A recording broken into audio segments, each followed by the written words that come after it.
You're not entirely sure what woke you. There was no alarm, no sound, no sharp jolt from sleep, just a slow peeling away of silence, like something unseen inhaled near your ear. You open your eyes, but it's not dark, it's deep blue, the kind of blue that exists only just before the sun decides to show its face. The air is still, but heavy, like something sacred is suspended inside it. You're lying on a cold slab of stone, not a bed, not even a mat, no cushion, no softness. It presses against your back like an accusation. Your clothes are unfamiliar linen, stiff, wrapped more than worn. You try to sit up, and your body protests. Your muscles feel like they've already done something you don't remember. You can't see the ceiling. The walls curve and vanish upward like you've been placed inside the throat of some great stone animal. There is a scent in the air, not unpleasant, but strange. It's something between frankincense and ancient dust. You can't find its origin, and that bothers you more than it should. Then you hear it. A tone, not quite a bell. It vibrates more than it rings. It moves through your sternum like a slow reminder. You don't know what it means, but somehow you do. You were supposed to rise before it. You've already failed, and you don't know who told you that. You swing your legs off the slab and your feet land on cool, polished stone, not tile, not marble. Something older. Something that remembers being touched by people you've never met and never will. The moment your skin makes contact, you feel it an echo, like memory residue. It doesn't belong to you. None of this does, but it watches. Everything here watches. The chamber is round. There are no windows. The only light comes from a single lamp flame in the distance, but even that doesn't flicker. You wonder if it's fire at all. You try to clear your throat, maybe say something, but your voice catches like it's not yours to use. You are not allowed to speak, not yet. Somewhere beyond the stone wall, footsteps echo, but not toward you. They move with purpose and disinterest. You are not expected, not today, and yet you are already late. The stillness of the place is not peaceful. It's sacred, but not gentle. It's the stillness of judgment, of waiting, of a silence that won't comfort you. It doesn't care if you're confused. It doesn't care that you've only just arrived. This isn't a school. This is a trial. You were called here for a reason, but that reason is not yours to know. Not yet. Not until you prove you're worthy of even being told what the lesson is. And so you stand up slowly, unsure of which direction to go, unsure if directions even matter here. Because this is Thoth's mystery school, and your day is already beginning to fall apart. There's no door behind you, only wall, smooth, ancient, carved with faint ridges like something once etched deep, but then slowly erased by time or by intention. You move forward, which is the only direction available to you, and every step feels heavier than the last. Not because your legs are weak, but because the floor does something to gravity in this place. Like the stones themselves are trying to keep you grounded, pulling your steps into their memory. It doesn't feel like walking. It feels like agreeing to be watched. You pass under a low arch, into a wider hall that suddenly shifts the space from confined to vast. Now you're inside something that feels like a temple, but not one made for tourists or even worshippers. This is not the kind of temple that explains itself to the people who enter. It doesn't hand out pamphlets. It doesn't want to be understood. It wants you to feel it without knowing why. The walls hum, not loudly, but subtly like a tone just under hearing, carried by the bones in your skull instead of your ears. Columns rise up around you, etched with symbols that shift when you blink. You're not sure if it's your mind playing tricks or the actual stone morphing just out of view. Every line and curve seems to hold more than one meaning, and every time you look away, you forget what you saw. This isn't just writing, it's hiding something from you. You're not invited to read it. Not yet. Not until it decides you've earned the right to remember. There are others here. Figures in linen, heads shaved, eyes downward. Initiates. None of them speak. They move slowly, with grace that isn't for show, but born from repetition. You notice they don't acknowledge you, not even a glance, as if your presence hasn't registered, or worse, as if it has and simply doesn't matter. You're not one of them, not really. You're just beginning, and they've already forgotten how hard that part is. One of them places a hand on the wall, and the stone moves, revealing a hidden passage. They vanish into it without looking back. You try to follow, but when you reach the wall, it's sealed again, smooth, impenetrable, like it never happened. It's not a door for you. Not yet. The ceiling above is so high you can't see where it ends. It feels like you're walking through a throat carved into the cosmos. The air is thick with frankincense and old questions. Somewhere ahead, a faint light flickers orange-red, the color of memory and mistake. You move toward it, not because you know what it is, but because doing anything else feels like failure. The sound of your own breath becomes louder with each step. You're not just waking up in a temple, you're waking up in a test, one that started long before you arrived. And whether or not you pass has nothing to do with what you want and everything to do with what you're about to lose. You think you're walking toward firelight, but the temperature drops the closer you get. The air thickens with moisture, the scent of stone becoming slick and mineral. Then the passage opens into a smaller chamber, circular and dim. There are no torches, no candles. The walls glow faintly from within, as if the rock remembers sunlight from thousands of years ago and is slowly releasing it back. In the center of the chamber is a basin massive, carved from black granite and filled to the brim with still, impossibly cold water.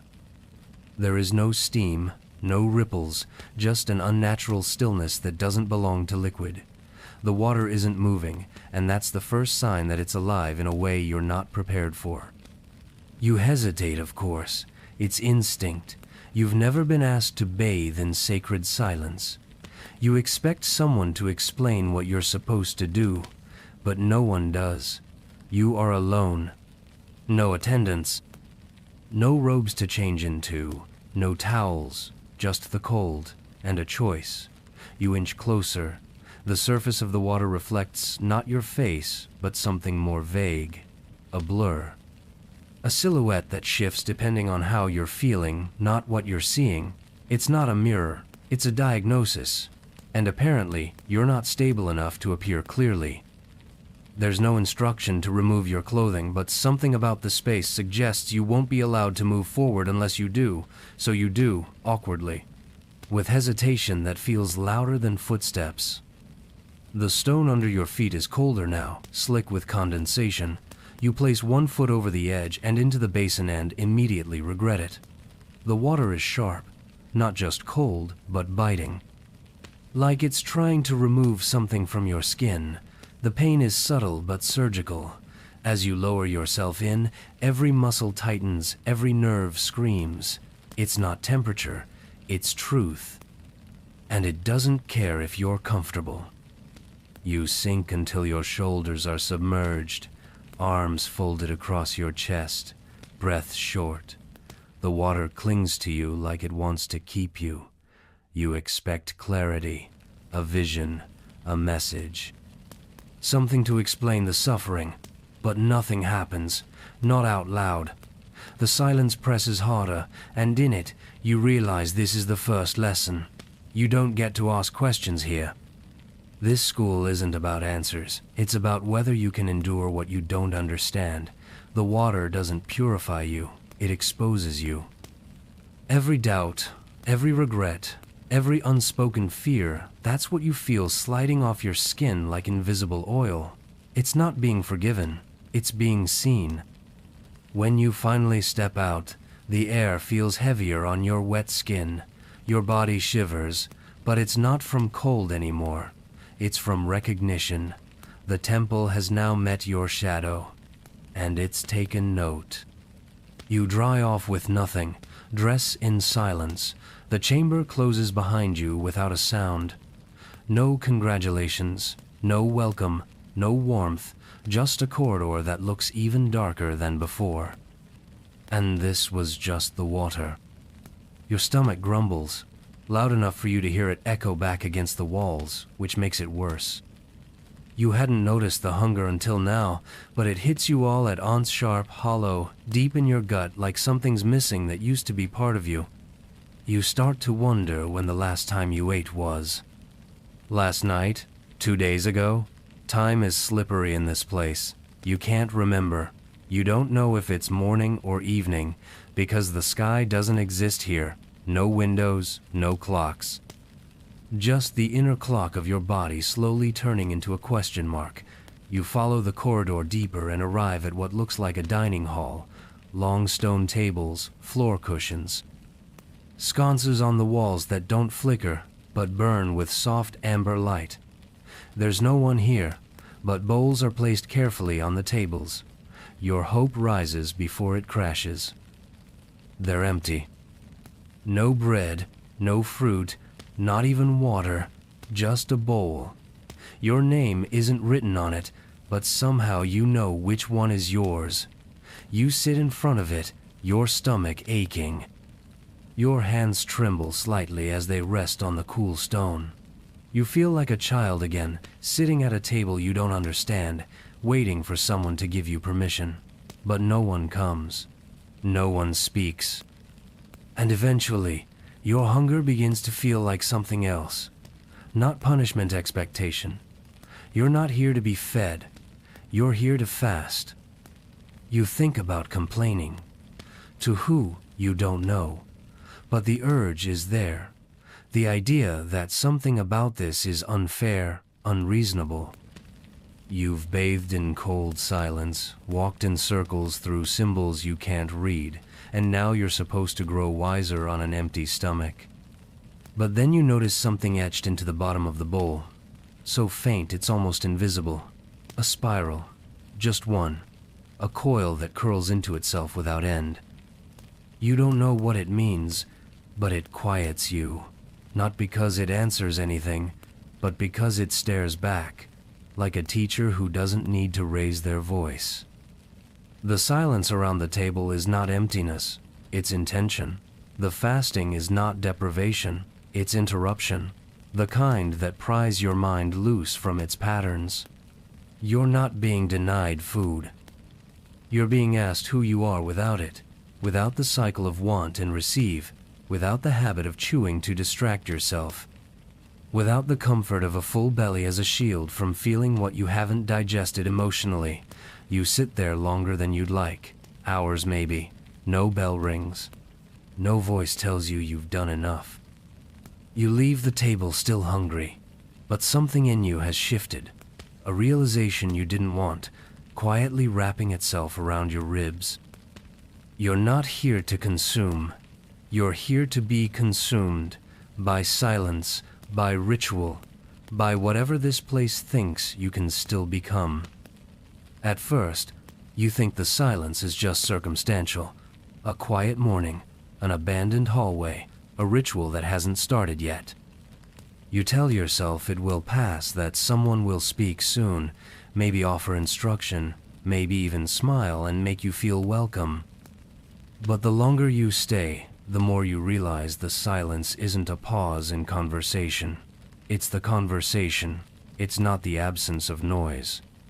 It's the presence of something else, something that listens to your every breath and judges every thought you almost say out loud. The silence in Thoth's mystery school isn't background ambiance. It's policy. And you've already broken it 3 times just by thinking too loudly. You try to mouth a question, just to see if your lips still work. They do, but the air shifts immediately, like the walls exhaled in disapproval. You try humming under your breath, just to break the tension. The torch is dim, only slightly, but enough to make you stop. You're learning the hard way. Silence isn't optional here. It's sacred. It's mandatory, And not just external silence, internal too. Your mind, racing with questions, memories, fragments of old songs, must be tamed. Not quieted for comfort, but emptied like a vessel. There is no room for distraction, no room for your story, only the discipline of stillness. The others around you initiates cloaked in white, faces blank and inward seem to move without sound. Even their footsteps vanish beneath them. You wonder how long it took them to get this quiet, and what they had to lose to earn that stillness. You wonder if they even remember how to speak, or if the silence has erased something deeper. And then you realize you're not supposed to wonder. Wondering is noise. Doubt is noise. Fantasizing, complaining, narrating your own experience inside your head like some unseen audience is watching, that's noise too. You sit in meditation with the others, your legs folded awkwardly beneath you on a mat that feels like it was designed to test your patience. Your knees ache, your back protests. You try to focus on your breath, but even your breath feels too loud. You're painfully aware of every swallow, every twitch, every thought that drifts in and refuses to leave. The silence doesn't soothe you. It confronts you. It shows you what you really sound like inside, and it's not peaceful. It's cluttered. It's noisy. It's desperate for distractions, for stimulation, for permission to escape. And in here, escape is not allowed. There is no chanting to anchor you, no teacher guiding you with a soft voice, no ambient music in the background, just the presence of presence itself, staring into you like a mirror you can't shatter. And when the session ends, if it even does, you don't hear a bell or a voice. The others simply rise, wordless, and vanish back into the corridors. You're left with yourself. And for the first time, you understand the real meaning of silence. It's not what you avoid, it's what you must survive. You expected enlightenment, or at the very least, structure, a lecture, a scroll, a carved tablet left on a pedestal with your name mysteriously etched into it. You came to Thoth's mystery school thinking that wisdom would be handed to you in symbols you could eventually decode, or in metaphors you could scribble into a notebook and reread later. But instead, your first lesson is confusion. Not mild, not the kind that comes from trying to understand a complicated idea, but the kind that sits in your bones and mocks your assumptions. You are not being taught, you are being unraveled. You enter a room lined with columns expecting to see a teacher. You don't. Instead, there's a stone platform with an object on it, an orb maybe, or a crystal, you're not sure. It glows faintly, but only when you're not looking directly at it. When you stare, it turns dull. You approach it, waiting for some signal, some gesture that invites you to touch it or sit beside it. Nothing happens. You wait. Minutes pass, then longer. The silence grows again, but this time it feels less sacred and more disorienting. You begin to wonder if you're in the wrong room, or if this is even a lesson at all. Eventually, another initiate enters barefoot, expressionless. They walk directly to the object, bow once, and then exit through a hidden door that wasn't there before. You try to follow. The door is gone. The wall is solid again. You are left alone with the object and 1,000 questions, none of which receive answers. This is the lesson, and you are failing it by trying to pass it. Confusion isn't a mistake here. It's the method. Your need to figure it out is the exact thing being dismantled. The school doesn't want to teach your mind. It wants to break its grip. The intellect, sharp and clever, is seen here as a mask useful only when it has first learned how to bow. You begin to notice something else. Every room you enter, every corridor you walk through, seems to change just slightly each time. Walls shift. Ceilings curve where they didn't before. Symbols appear and vanish. No place remains constant. You can't map the terrain because it doesn't want to be mapped. It wants to watch you stumble. By midday, if there is such a thing here, you feel unmoored. Your sense of direction is gone. So is your certainty. Your training in logic, your instinct to explain, your reflex to compare this place to something you know, it's all being stripped away. And beneath it, just confusion, thick and uncomfortable. A fog with no wind. You expected clarity. What you got instead was dissolution. And in this school, that's not a detour. That's the curriculum. The walls are covered in writing, but not the kind you understand. They aren't paragraphs or diagrams, or even poetry. They're hieroglyphs etched deep, layered in colors that flicker when you blink, arranged in ways that suggest movement rather than message. At first glance, they seem decorative. But the longer you stare, the more you realize they're not passive. These glyphs don't just sit there, they breathe. They shimmer faintly, even in darkness. They seem to pulse like veins. They are alive in the way myths are alive, etched into the structure of reality but hidden behind symbols. You reach out, instinctively, to trace your finger along one of the symbols on eye, cradled by a spiral, or maybe a sun wrapped in wings. Before your skin touches the stone, a sensation shoots up your arm, cold and electric. Not pain, not warmth, just certainty. Do not touch. You step back, the message clear. These are not stories for you. Not yet. You haven't earned them. You can't even pronounce their shape, let alone interpret their meaning. The hieroglyphs were written by minds that didn't think in language. They didn't use words the way you do. They used memory, intention, soundless vibration, and you're not calibrated for that. A figure appears near the far wall, hooded, silent. They raise a hand and with a gentle motion indicate a small stool beside a stone tablet. The gesture is not an invitation to read, it's an invitation to witness.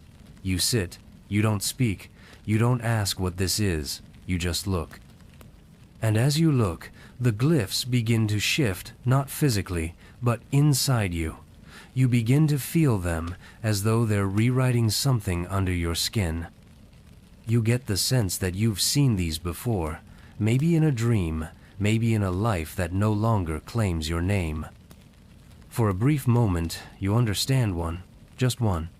A single glyph glows brighter than the rest, a twisted branch coiled into a circle. The meaning comes through not as a word, but as an emotion. Regret, not yours, but universal. The kind that clings to souls like fog. The kind that repeats across generations. You inhale sharply, and the glyph dims. Whatever connection you had is gone. You want to ask what just happened, but the figure is already gone, and the hieroglyphs have returned to their silent gaze. You are not punished, but you are not answered either. You are simply left with the awareness that knowledge exists here deep, ancient, encoded, but access to it is earned, not granted. And the more you crave understanding, the more it eludes you. The more you reach, the more it hides. These glyphs are mirrors, not manuals. They show you what you are, not what you want to see. You stand again, eyes still adjusting, mind still reeling. The lesson is clear. In this school, reading isn't a skill, it's a privilege, and you haven't been given permission.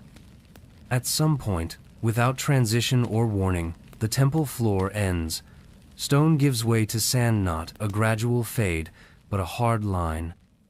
One moment you're walking on polished slabs that echo with every step, the next you're sinking into silence. Sand mutes everything. It absorbs your sound, your movement. Even your thoughts seem to dull under its pressure. You expected heat, but the sand is cool unnervingly so. It doesn't warm your skin, it chills your feet. Each grain clings to you more like dust than earth. And as you look down, you swear it moves when you're not watching. Not in the way sand shifts under weight, but in subtle ways. Patterns form and dissolve like it's whispering to itself, or to you. There are no walls now, just a corridor made of dunes, strangely contained, winding forward under a ceiling that vanishes into shadow. You don't hear wind, you don't hear birds. You don't even hear your own breathing anymore. Everything has dropped into quiet, and yet the sand is not passive. It crunches with intention. Every footstep feels like a question asked of the ground itself. You become hyper-aware of how you move, how much pressure you apply, what direction your toes point. It's as if the floor beneath you is judging your sincerity. You kneel to touch it, and as your hand brushes the surface, the grains shift, forming a symbol you don't recognize. Before you can fully trace its shape, it collapses. The sand smooths itself out, as if embarrassed for being too revealing. You get the sense that it's not reacting to you. It's reacting to what you carry, not physically, energetically, emotionally. The weight of your past, the doubts you didn't leave behind, the memories you haven't made peace with. This place doesn't just watch, it listens. And this sand is a record of everything you try not to say. Far ahead, you see faint footprints too large to be human, yet too deliberate to be anything else. Each print is shaped like an eye, the heel forming the pupil, the toes splayed like rays of light. They pulse slightly in the dimness. Someone or something has walked this path before you, maybe still walks it now, but the prints stop just ahead, as if whatever left them decided you weren't ready to follow. You pause, unsure of whether to step forward. The sand ahead forms a perfect circle, undisturbed. You've learned enough by now to hesitate. Circles in this place are never decoration. They are invitations or traps, or sometimes both. You take a step. The circle breaks beneath your foot, dissolving like breath on glass. The temperature drops again, and your ears ring for half a second. You keep moving, not because you understand, but because stopping feels like a kind of confession. The sand closes behind you, erasing your steps. Like you were never here, but it remembers. Oh, it always remembers. You feel them before you see them, figures ahead, motionless, standing like statues along the corridor's edge. At first you think they're carvings, frozen in some ceremonial stance, draped in linen that falls to their ankles and hoods that obscure their features. But then one of them breathes. Not a dramatic inhale, not a gasp, just a slow, controlled breath that barely moves their chest. You slow your steps, uncertain whether you're supposed to join them or pass them, but they don't react. They don't nod. They don't acknowledge you. They don't blink. And that's when you realize none of them do. They stare straight ahead, eyes wide, unflinching. It's not robotic. It's deliberate. Their gaze is unwavering, not from lack of thought, but from complete submission to attention. You try to look into one of their faces, but it's like looking through glass. Something is there, but it's not meant for you. These aren't students in the way you understand school. They are vessels of silence, guardians of presence. Every breath, every blink, every micro-movement has been trained out of them, not through force, but through surrender. They've let go of distraction, and in this place, distraction is blasphemy. You catch your own reflection in a polished slab of obsidian on the wall. Your eyes dart, your fingers twitch, your posture is loose, uncertain, twitching like a mind that hasn't been tamed. You feel ridiculous in comparison, like a child wearing the robes of a priest. You try to mirror them back straight, shoulders loose, gaze fixed, but your eyes itch within seconds. Your throat wants to swallow. Your mind starts narrating the attempt like an insecure actor reading stage directions. You blink, you shift your weight, you fail. One of the initiates finally moves, but not to acknowledge you. They slowly raise one hand and point to an alcove in the wall. Without looking at you, without any sound, they turn and walk through it. You follow instinctively, unsure if this is invitation or test, but in Thoth school there is rarely a difference. Inside the alcove is a small room with 3 cushions arranged in a triangle, one side left open. You sit.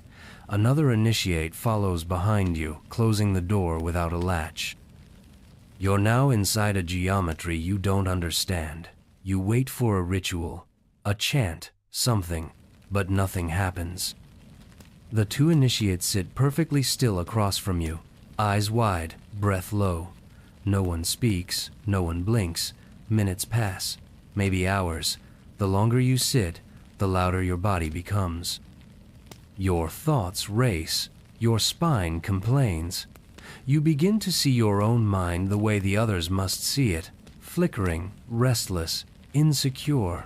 Their silence isn't passive, it's pressure. It makes you squirm inside your own skin. You're not being ignored. You're being measured, and you're failing. Not because you're not strong, but because you still think blinking is harmless. The hall is narrow now, narrower than before. You press your palms against the smooth stone walls as you walk, not out of fear, but because the passage invites touch. The walls vibrate gently, almost like they're humming, but the sound isn't audible. It pulses up through your fingertips and into your wrists. The further you move, the more you feel it settle into your chest, like a drumbeat that forgot how to be loud. Then the hall opens again. This time into a chamber shaped like an octagon, every surface etched with scenes that look like myth and ritual collided.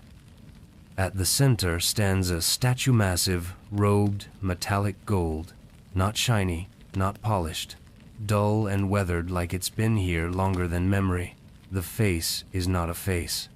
Not human, not animal. Not Thoth in any form you recognize. Just a blank, uncarved mask where features should be. And yet it stares. Somehow, it stares. You don't know how you know that, but you do. You feel it behind your ribs, a gaze that scans not the body, but the soul behind the eyes. Other initiates are already in the chamber, seated in a wide circle around the base of the statue.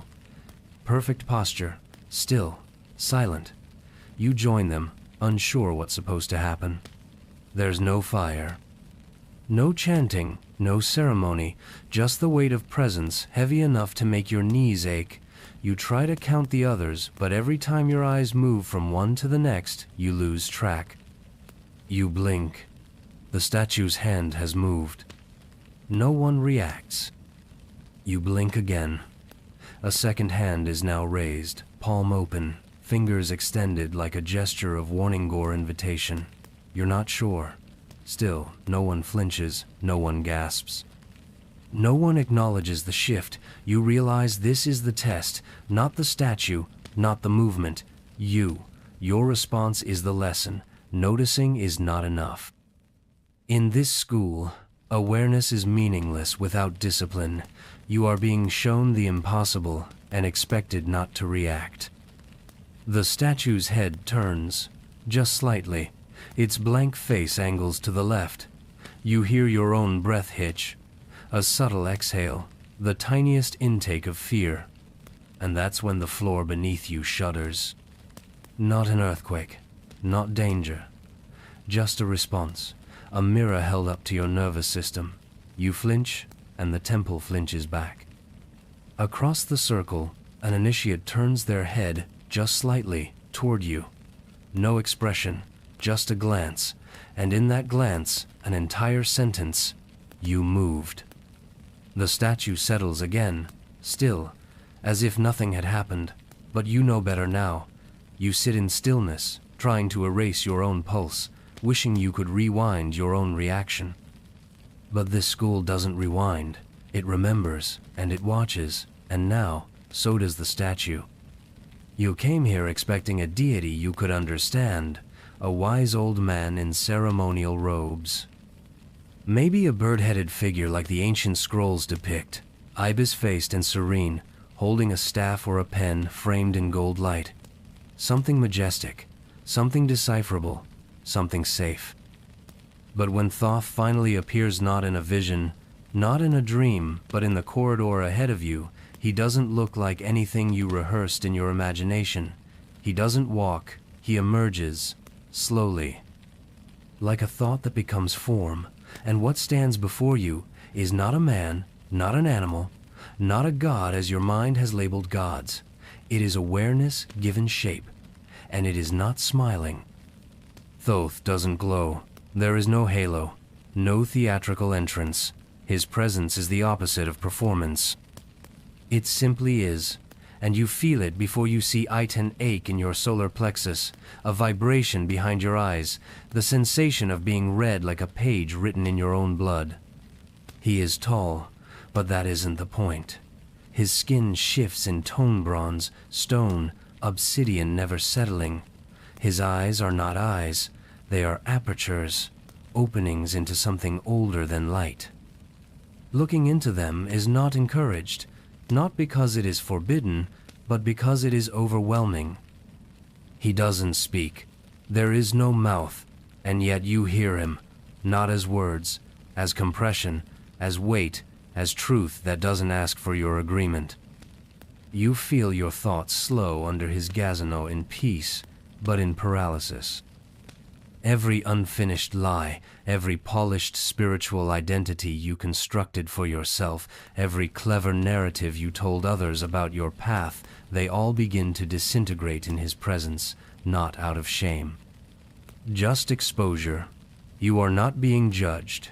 You are being understood, entirely, without asking for it. You drop your gaze, not out of respect, but survival. Meeting Thoth's awareness head-on is like looking at a mirror that reflects your actual self, not the one you crafted, not the one you curated. The raw one, the one beneath effort. You feel stripped, not violated, just unveiled. And still, he does not smile. Because joy is not the point here, not yet. This isn't the part of the story where you are uplifted. This is the part where your stories burn. The ones you came with. The ones you didn't know were still clinging to your spine like parasites of personality. And Thoth, being not a man, and never merely a teacher, has no use for comforting illusions. He is not here to reward your attendance. He is here to undo your limits. And in his silence, you begin to understand the most terrifying truth of all. He sees you. Not your face, not your aura, you. And for the first time in this temple, you wish he didn't. You don't remember when it started. There was no moment, just a gradual sense that the silence behind you had begun to carry a voice. It's not loud, it doesn't echo. It doesn't even sound like a voice exactly, more like a memory you didn't authorize, a murmur that moves at the edges of your thoughts, sliding in when you least expect it. At first, you think it's your own inner monologue, but the tone is different, sharper, more intimate. It knows things you haven't told anyone.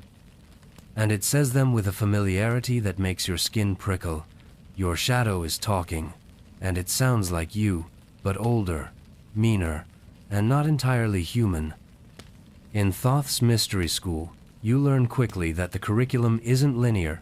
It's not lessons followed by tests. It's more like waking dreams stitched together by whatever part of your soul hasn't been domesticated. And in one of those dreams, or maybe it was a memory, or maybe it was neither, you saw your shadow detach, not dramatically, not like a horror film, just subtly.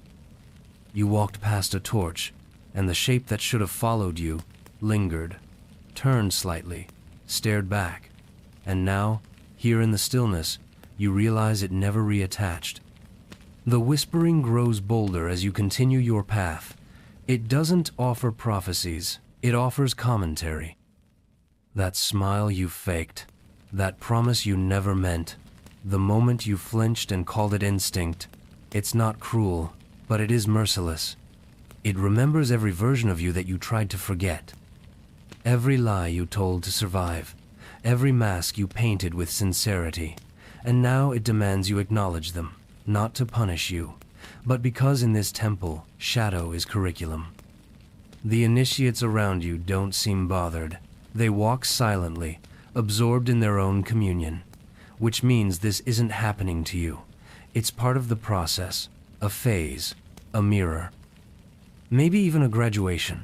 You sit beside one of the columns and close your eyes, thinking perhaps that stillness will quiet the voice. It doesn't. In fact, it sharpens. You're still waiting for permission to be honest. You open your eyes. You whisper back without realizing it. Just one word. Why? And your shadow answers not aloud, but with imagery. A moment from childhood. One you haven't thought about in years. The time you were told not to cry. The time you were praised for suppressing something sacred. The time you learned that being palatable was more important than being true. You realize you're crying now, softly, without drama, just the slow ache of remembrance loosening your ribs. The shadow doesn't gloat, it just stays, present, patient. A companion you've carried your entire life but never dared to turn toward. Until now. In Thoth school, no voice is more dangerous than your own when it comes from the part of you you've silenced, and no lesson is more essential than learning to listen to what you buried. You're led without words, without touch into a chamber shaped like an eye. At least, that's what it feels like. The floor narrows into a pupil, perfectly round and dark, and the walls curve like a cornea around you. High above, the ceiling glimmers faintly with flecks of gold, like constellations painted into the iris of the divine. There are no instructions, no scrolls, no elders present. Just a slab of smooth obsidian in the center, waist high, polished so sharply you can see your face in it. But it's not your face you're being asked to observe. This is the test of the eye. And you are already unprepared. At first, you expect visions, maybe a dreamlike sequence of images, your past lives, your karma, your future mistakes, but nothing appears. The obsidian remains still, silent, blank. You lean over it, hoping your gaze might activate something, like an ancient lock waiting for your soul's password. Instead, the reflection changes, not into something mystical, not into some symbolic riddle, but into you, exactly as you are, but stripped of all posturing, the real you, the one you keep buried beneath spiritual language and personal growth narratives, the one who never healed, the one who is still angry, the one who's still performing the role of a seeker while secretly longing to be seen as already awakened. You try to look away, but your body locks. You can't blink, you can't speak, you can't run, you're trapped in the act of seeing. And then you realize that's the test. Not just to look, to remain, to hold your own gaze even when the image begins to twist. Because the mirror doesn't lie, it amplifies. It shows every contradiction you've made peace with too quickly. Every truth you dressed in better language. Every apology you crafted with intention but not sincerity, and the mirror doesn't care how much pain made you that way, it only reflects. Your eyes sting, not from light, from clarity. You begin to tremble. You feel exposed in a way no one else can see but the temple can, and you know it. You try to recenter, to breathe deeply, to pass the test with composure, but the mirror doesn't care about composure. It cares about congruence, and right now, you're not aligned. You are fractured, full of contradictions. Still pretending, still hoping you can spiritualize your way past the truth. A bell chimes in the distance, low, heavy, final. The obsidian goes dim. You fall backward onto the floor, breath returning in sharp bursts. You think it's over, maybe you passed. But then a figure appears at the edge of the room, hooded, silent. They look at you with a stillness that offers no comfort, and they speak not aloud, but directly into your mind. You failed. You nod, not out of shame, but recognition. because deep down you knew you would. When you return to the common chamber, if it can even be called, that you expect someone to notice, to acknowledge your test, to offer a nod of recognition or a shared glance of sympathy. You expect the others to say something, anything, maybe even a cryptic phrase like, "We've all been there," or "The eye only reflects what is real," but no one looks at you, not even once. They sit cross-legged in circles, meditate beside columns, walk silently across the patterned floor as if you're nothing but smoke. You are invisible, and worse than that, you're meant to be. This is the consequence of failure, you realize. Not punishment, not exile, obscurity. In Thoth's mystery school, failure doesn't mean you're thrown out. It means you no longer vibrate at a frequency others are permitted to respond to. Your presence is now a static interruption. You feel like a ghost inside a temple full of monks. Your footsteps echo. Your breath sounds louder than it should. Every movement feels like a mistake, and no one says a word. You try to speak to one of them softly, respectfully. Just a question, just a whisper. But they keep walking, not out of cruelty, but as if you've become part of the architecture. You are now a wall, a shadow, a breeze. Your emotional reactions, frustration, sadness, confusion begin to spike. And you know, somehow, that this is also part of the test. Not the previous test, this one. The second test begins where the first leaves off. How do you handle being spiritually invisible? You sit near the edge of a fountain carved from a single block of onyx, watching the ripples distort your reflection. No one joins you, no one glances your way. Even the birds carved into the stone seem more animated than you feel, and that's when you begin to realize something you didn't expect. You've relied on acknowledgement more than you thought. Your entire spiritual journey has been entangled with the desire to be seen as someone on a journey, to be watched, admired, noted, and now, stripped of that invisible audience, you feel hollow. You start to wonder if you've ever pursued the truth for its own sake or just for the identity it gave you. The silence grows, not heavier, just more honest. You can't distract yourself here. You can't post about this moment. You can't tell anyone what you're enduring. You can only endure it. Eventually, an older initiate walks past. His robes are tattered, his hair dusted in gray. His posture is still perfect. He doesn't speak, but for a split second, he slows. And with the subtlest gesture, he lays 2 fingers over his heart. Then he continues walking. You blink, your throat tightens. You don't know if that was pity, or respect, or a warning. But for the first time since your failure, you feel something other than shame. Maybe you haven't been forgotten. Maybe this is how they remember you. By watching how you respond when no one sees. There's a library here, if that's even the right word for it. It isn't made of wood or glass or any familiar architecture. No shelves, no signage. Just hundreds of scrolls laid out in circular formations, stacked in spirals, suspended midair in motionless rings, some anchored to nothing but the silence. They pulse faintly, each one humming at a frequency you can't hear but feel under your skin. You reach for one, slowly, the way you might approach a sleeping animal. As your fingers make contact, it unrolls itself without force. There is no resistance, but there is weight. You're not lifting paper, you're lifting memory. The script is ancient not just in age, but in shape. Some of the symbols are familiar, most are not. You stare, trying to piece together meaning, but the scroll reads you instead. As your eyes move across the lines, you feel emotions surface that don't belong to you. Regret that smells like burning cedar, joy that arrives with a copper taste, sorrow with the texture of wet stone.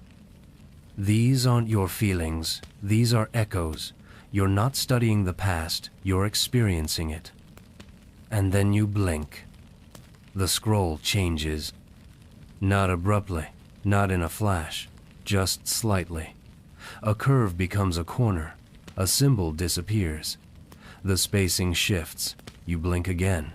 It shifts more. You look away and back, and it's completely different now. Same parchment, same ink, but a new story. You try to return to what you saw a moment ago, but its Ganino trace of the earlier configuration remains. The scroll is alive, not in the biological sense, but in the metaphysical one.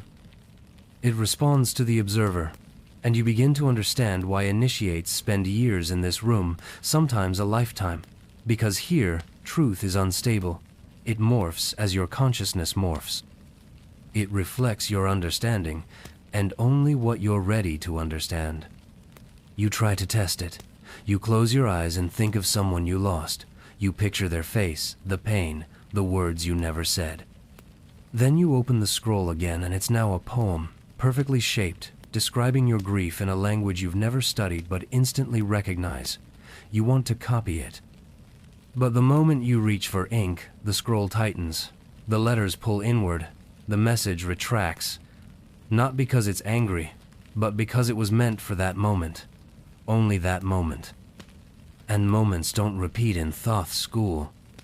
A voice no external, but undeniably other says, "Do not chase the truth, let it find you worthy." You sit back, hands trembling slightly. You realize that in this place, studying doesn't mean memorizing, it means becoming. The scrolls are not for collecting knowledge. They are for calibrating perception, and if you cannot hold still long enough to receive, they will not hold still long enough to give. You look around at the others. Some are crying, some are smiling. Some are simply still, eyes wide, as if seeing God not in the scroll, but in themselves. And you wonder, for the first time, if that was the point all along. There comes a moment not out of fear, not even from exhaustion, when you simply want to leave. Not forever, just for a breath. For air that isn't charged with revelation. For ground that doesn't whisper your secrets back to you. You want to feel ordinary again. You want to remember what it was like to not be unraveling at every step. So you stand. You look for a door.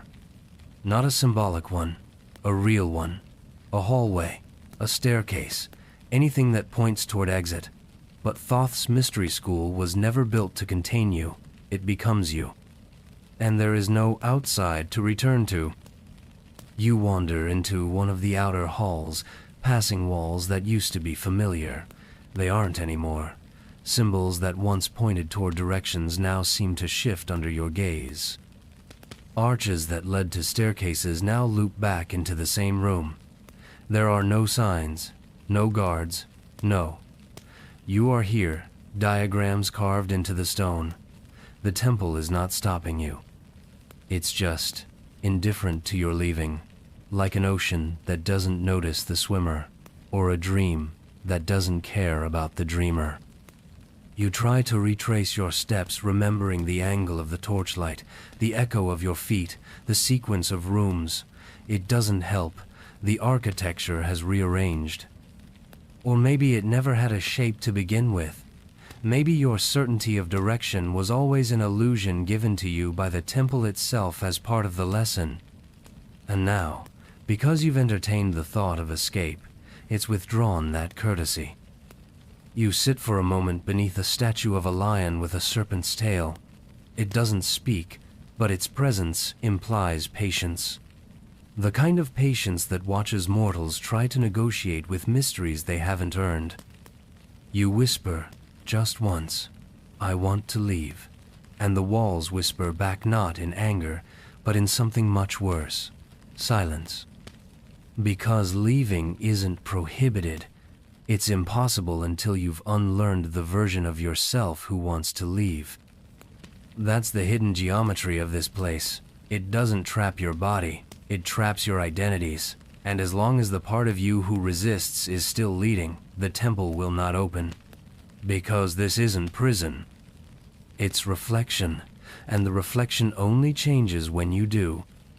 You lay your head against the wall, breathing slowly, feeling its pulse behind the stone. Not mechanical, organic. You're not in a building, you're inside a being. Or maybe, somehow, inside your own consciousness stretched out and personified. Eventually, footsteps pass. An initiate in dark robes nods slightly. Then, they disappear behind a curtain that wasn't there before. You rise, cautiously following. The path unfolds again, not because you found it, but because you stopped trying to find it. In Thoth's school, the exit appears only when the desire to escape dies. You don't walk into it, it walks into you.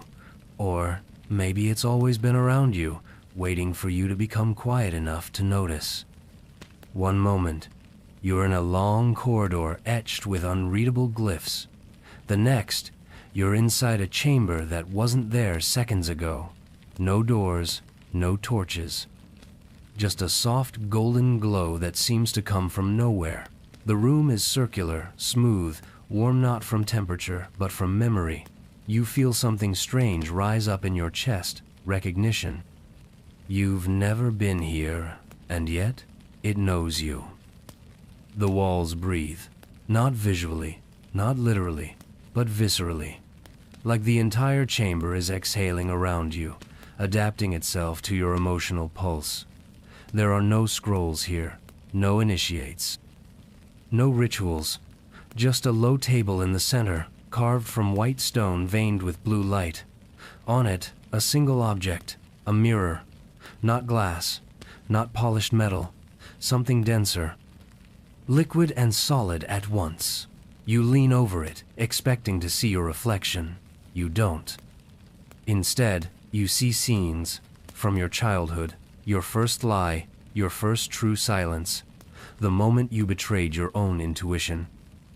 And the moment you found it again, years later, trembling beneath layers of spiritual performance. The mirror doesn't just show you your past, it shows you the moments that made you forget your name. Not the one others call you, but the one that existed before language. You back away, but the mirror doesn't stop. It continues pulsing images, not just from this life, but from lives you never knew were yours. A desert under 3 moons, a library carved into bone. A moment of laughter between bodies you don't recognize, but souls you feel like homesickness. And then, the voice comes not from the walls, not from your mind, but from the room itself. It says your name. Not your legal name, not the name your parents gave you. The other one, the one buried so deep you're not sure how it still echoes. But it does. And when it's spoken, everything inside you shivers not from fear, but from remembrance. You start to cry, not because of the beauty, not even from pain, but from the ache of being recognized by something that has no eyes, no ears, no agenda, only memory. You sit down in the center of the room trembling. The mirror dims, the glow deepens. You feel yourself coming undone again, not as punishment, but as permission. You are not being judged here. You are being handed back to yourself, slowly, carefully, without commentary. And then, in the silence, the room speaks one more time. You are not who you think you are. You are who you forget when you try to become. You sit with that for hours, maybe days, maybe longer. Time doesn't pass here, only recognition does. And when you finally stand to leave, there's no need for doors. Because the part of you who came in doesn't exist anymore. You wake up standing, or maybe you fall asleep walking. Time in Thoth's mystery school doesn't behave like a clock. It breathes like the rest of this place. The floor beneath you is now sand-fine, white gold, soft under your feet but humming with current, like it's charged with old memory. Ahead is a single pillar, thin and tall, wrapped in endless spirals of script. Not many, just one hieroglyph, repeated over and over, carved by something far older than stone tools or chisels. It looks like an eye and a feather folded into a spiral. You've never seen this symbol before, and yet, you know, it's meant for you. You approach it carefully. The glyph vibrates faintly. You reach out to trace it with your finger, but before you make contact, you fall asleep, right there, on your feet, eyes open, awake but not. The moment you try to interact with it consciously, reality disintegrates. You're no longer in the temple, you're inside a dream, not yours, the hieroglyphs. In the dream, you're underwater, not drowning, just suspended. The glyph floats ahead of you, alive now. It twists gently, emitting notes like bells made from wind and memory. You try to reach it, but your limbs move like questions without answer, slow, awkward, unsure.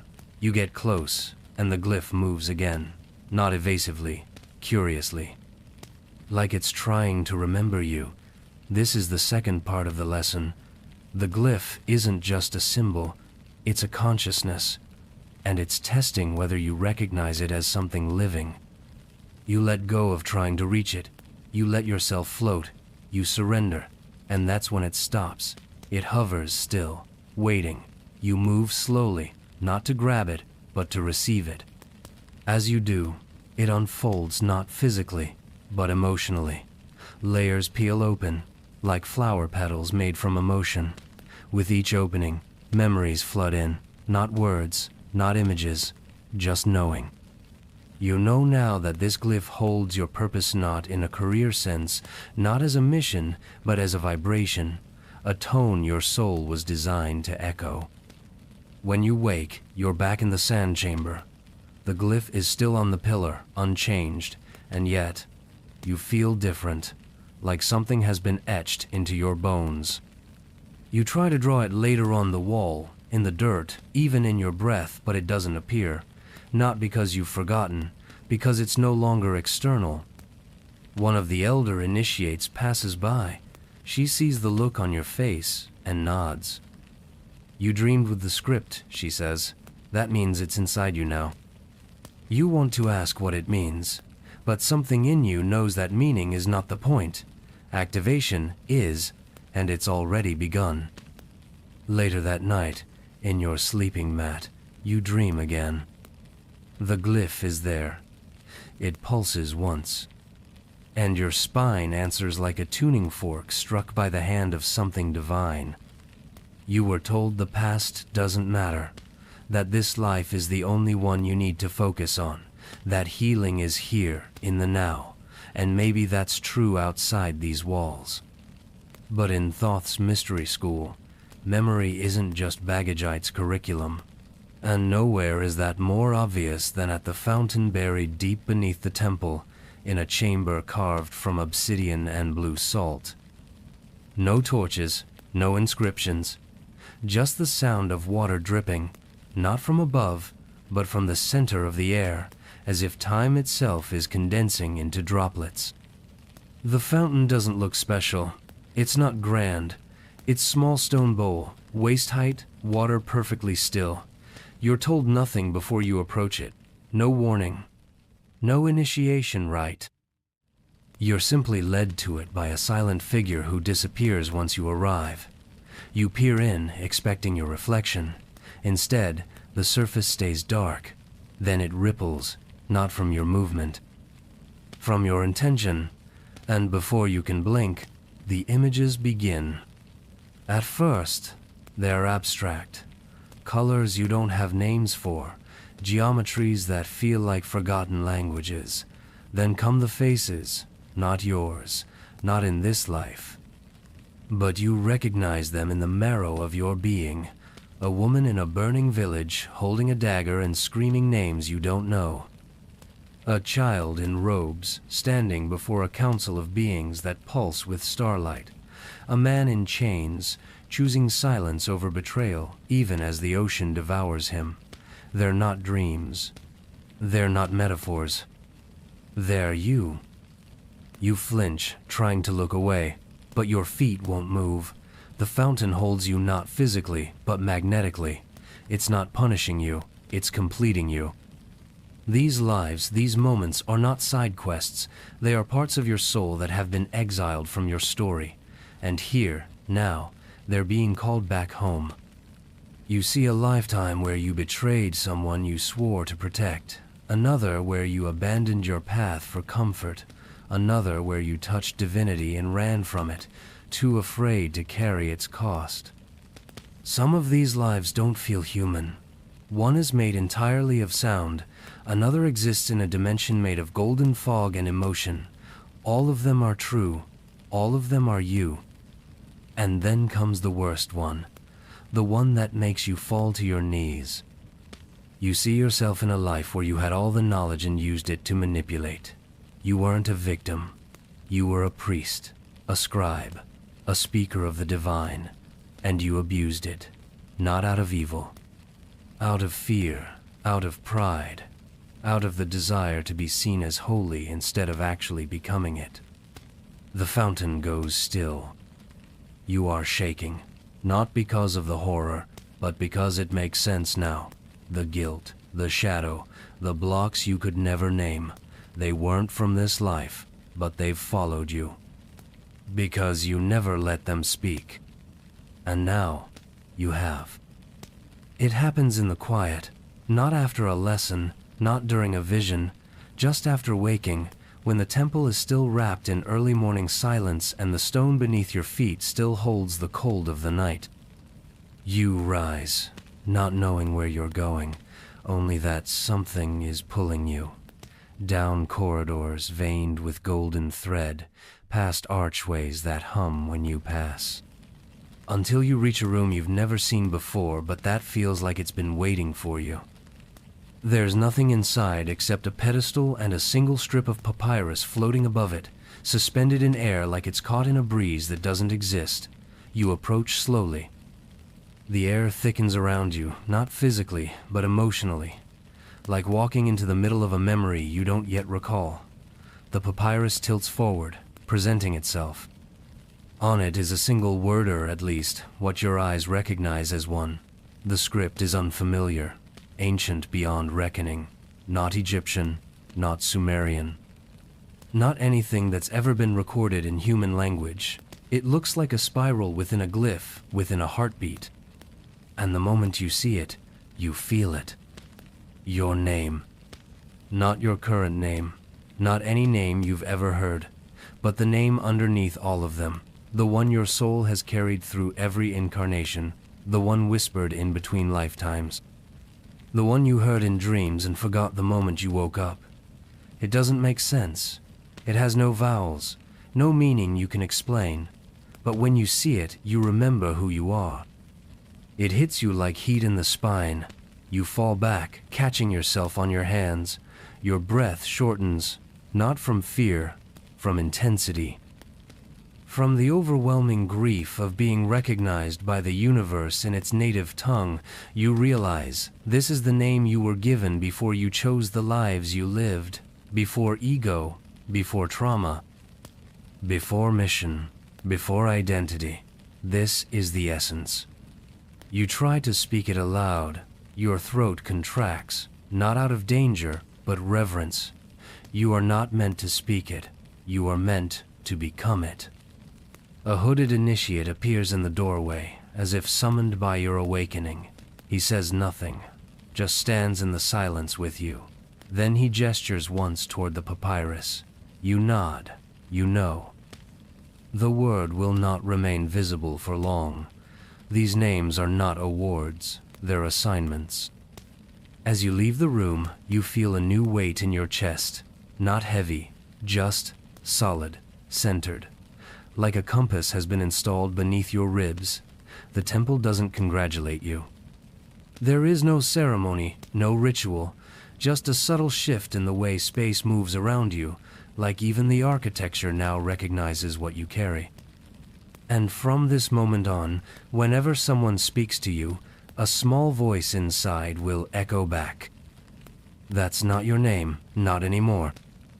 At first, it feels like a trick of the light. A shimmer in the corner of your eye, a flicker, like heat rising from stone on a summer road. But there's no heat here, only stillness. And yet, it happens again. You turn your head to focus, and it's gone. Just smooth, carved sandstone. But when you're not looking directly, when your mind softens, when your eyes unfocus, you begin to see shapes, movement, passageways behind passageways, rooms that shouldn't be there. Figures walking through the walls like they're made of memory. You mention it to no one, not out of fear, but because something in you knows. This is not for others to explain. This is for you to navigate, alone. It happens more often now. You'll be meditating beneath the crescent alcove, and suddenly you see light from behind the wall in front of you. Not sunlight, a softer kind, like the glow of thoughts unspoken. You'll catch a glimpse of initiates inside rooms that don't exist, some kneeling in silence, some weeping, some floating, and always, just before your eyes fully adjust, they vanish. You try to test it. You close your eyes and walk down a corridor, letting your senses guide you. The air thickens in spots, then lightens. The walls seem to pulse slightly, not in appearance, but in resonance. You stop, let your awareness drop just behind your sight, and there it is. Another room, circular, with symbols written in the air like ink suspended in still water. You can't get inside, but you know it's there. This is how it starts, you realize. Perception before permission. The temple doesn't reveal itself through force. It waits for you to shift your way of seeing, not with your eyes, with your attention, with your humility. And then, one night, as you walk the outer ring before sleep, it happens again, but stronger. You see a doorway where there should be none. A faint archway outlined in silver light, like a memory carved into space itself. You don't touch it. You just stand there, letting it exist, letting it be seen. And then it fades, not like it's hiding, but like it's nodding, acknowledging you're learning the difference between seeing and looking. Later, an elder approaches. You don't know how he knew. He simply places a stone in your hand, small, smooth, obsidian on one side, clear quartz on the other. He says nothing. But the meaning is obvious. Dual sight, within and beyond. You sleep deeply that night, and dream of a temple not built of walls and floors but made of translucent frequencies, where every corridor is a lesson, and every doorway appears the moment you stop needing it to. You wake with a strange confidence. Not that you understand more, but that you're finally okay with how much you don't. By now, you've stopped expecting anything in Thoth's mystery school to behave the way the world outside trained you to believe it should. Logic doesn't hold sway here. Time bends, space listens. And real meaning arrives before words can even catch up. You begin to notice symbols carved not just into walls or scrolls, but into the very layout of the temple itself. The way 3 torches line up next to a triangular pool, the number of steps leading to an archway, the spiral formation of cushions in the meditation hall. These aren't accidents, they're not aesthetics. They're messages. You start to feel them before you can decode them. A tingle in your chest, a hum behind your eyes. You'll pass a doorway outlined with serpents biting their own tails and feel an inexplicable wave of surrender wash over you, not because you understand it, but because your soul does. The symbols here aren't meant to be understood intellectually. They bypass cognition. They resonate. One morning you awaken to find a mark drawn in chalk near where you sleep, a perfect circle intersected by a jagged line. You stare at it, waiting for explanation. None comes. No one acknowledges it. You ask around, and the other initiates respond with knowing smiles but say nothing. Not out of cruelty, out of respect. Because here, to explain a symbol is to rob it of its power. You must feel your way into it. So you do. You sit with it, let it enter your breath, your posture, your stillness, and slowly, a realization creeps in not through logic, but emotion. The jagged line is not damage. It's initiation. A perfect hole broken open so something new can be born inside it. You weren't being cursed, you were being invited. And suddenly, the days of disorientation, the heartbreaks of the previous chapters, they don't feel random anymore. They feel choreographed. Symbols start showing up in your dreams now. A triangle with an eye that blinks. A bird whose wings form a language you wake up halfway remembering. A river that curves like a question mark made of moonlight. You begin to sketch them as soon as you wake, not to control them, but to honor them. These are not messages from a higher being. They are the higher being condensed into language you once knew and are now learning to feel again. Eventually, you realize something wild. Every spiritual truth you've ever heard about, love, truth, light, shadow, was once a symbol long before it was a sentence. The ancient ones didn't write philosophy. They carved vibrations into form, and if your heart isn't open enough to feel those vibrations, no amount of reading will awaken you. The temple knows this. That's why it stopped using words with you. Because now, it knows you're learning the original language.